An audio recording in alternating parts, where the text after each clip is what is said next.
Es el hábito de muchas personas el aislarse cuando están en problemas, cuando están tristes, cuando alguien los decepcionó, cuando están pasando por una prueba o lo que muchos llaman un proceso. Pero ¿sabe usted? La Biblia no nos habla de eso. La Biblia siempre nos menciona como un pueblo, la Biblia siempre nos menciona como un cuerpo. Y hay veces que no sabemos cómo expresar esto. Pero afortunadamente Dios puso la famosa armadura de Dios para que nosotros entendamos cómo es que funciona. Así que acompáñenme el día de hoy y vamos a platicar sobre eso.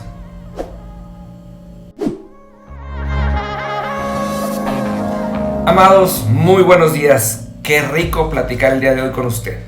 Mire, estamos usando como ancla esta cita del apóstol Santiago en el capítulo 4, en el versículo 7.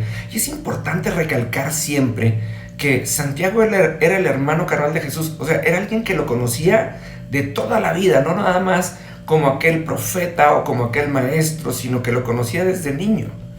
Y Santiago en el 4:7 dice: así que humíllense delante de Dios, resistan al diablo y él huirá de ustedes. Lo primero que tenemos que tener claro es: humillarse significa ponerse bajo autoridad y entenderse bajo autoridad. Número 2, dice: resistan. No está diciendo peleen. En ningún momento nadie nos mandó a pelear con nadie, ¿sí? Ciertamente Pablo habla de la buena batalla, pero ese es otro asunto. Y dice: y el diablo huirá de ustedes. ¿A qué se refiere con esto? En la carta a los Efesios, en el capítulo 6, Pablo describe la armadura de Dios. Y lo primero que dice cuando habla de esta armadura, en el capítulo 6, en el versículo 14, dice: defiendan su posición, porque todavía nadie nos manda a pelear.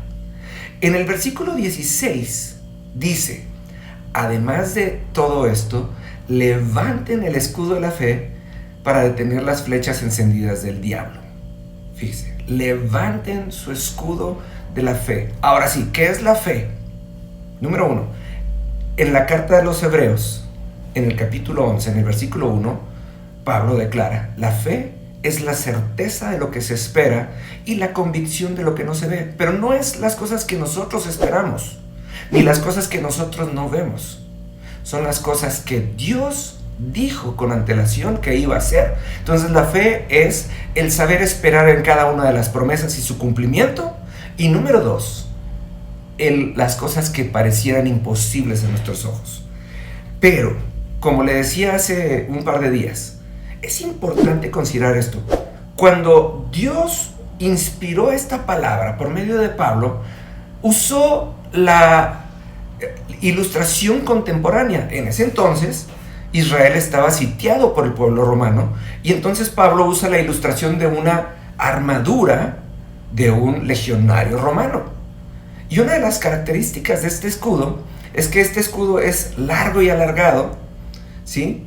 Y este escudo era semicurvo para proteger y poderse esconder detrás de él. Pero lo más importante, y sobre todo cuando hablamos de defender la posición, es que el escudo no se usaba solo. El escudo, se juntaban todos los legionarios, hacían una barrera al frente y una barrera arriba, y trabajaban en equipo, y con esto avanzaban.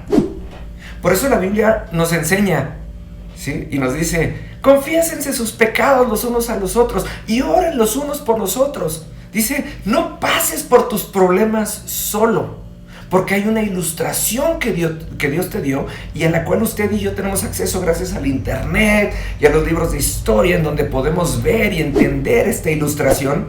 Y entonces nos está diciendo: si vas a levantar tu escudo, no lo levantes solo.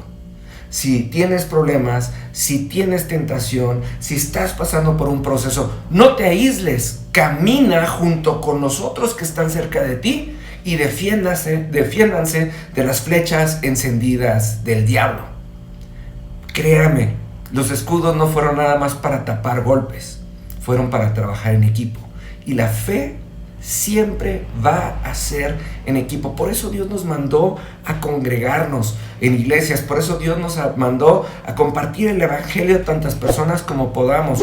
Por eso Dios hizo la fe de una manera comunitaria y por eso desde un principio nos llama a un pueblo y nos llama a un cuerpo para que no pasemos solos. Siempre tiene que estar alguien cerca de nosotros. Decía Salomón el rey: en la multitud de consejeros está la sabiduría. ¿Quieres saber cómo actuar, pero estás embrollado porque no sabes cómo seguirle? Pues busca a alguien que te dé consejo y asegúrate que ese consejo venga, ahora sí que aderezado por la palabra de Dios, y que hable verdad única y exclusivamente. Así que, amados, cuéntenme qué piensa acerca de esto y vamos a platicar de esto todavía un par de días más. Que Dios los bendiga, nos vemos mañana.